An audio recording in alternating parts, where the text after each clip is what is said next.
Summer holidays వచ్చిందంటే పిల్లలు ఇంట్లో ఉంటారు. వాళ్ళు ఏదో ఒకటి అడుగుతూనే ఉంటారు కదా. మా పాప కూడా పాపం 2-3 రోజుల నుంచి అమ్మ లడ్డూలు చెయ్యు ఏదో ఒక లడ్డూలు చెయ్యి అని అంటుంది. అందుకని చెప్పి ఇంట్లో ఉన్న పిండితో అయితే లడ్డూలు చేశాను. అదేంటనేది కంటిన్యూషన్లో చెప్తాను. ముందు మీ ఇంపార్టెంట్ అయిన విషయం మీకు చెప్పాలి. పిల్లలు ఉన్నారు కదా, సమ్మర్లో ఎండలో అది కూడా కిచెన్లో గంటలు ఉండలేమనుకొని బయట నుంచి తెప్పించి పిల్లలకి స్నాక్స్ అయితే చాలామంది పెడుతుంటారు.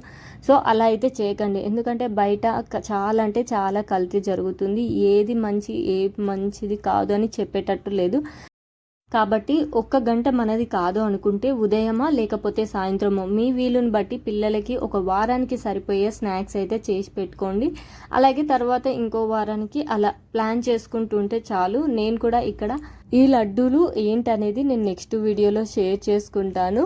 సో దీంట్లోకి కొన్ని ఇంగ్రీడియంట్స్ అయితే కావాలి, అవి లేకుండానే చేశాను. అందుకని ఆ ప్రాపర్గా ఇంగ్రీడియంట్స్ ఉన్నప్పుడు మీకు చేసి చూపిస్తాను. వీడియో నచ్చితే లైక్ అండ్ సబ్స్క్రైబ్.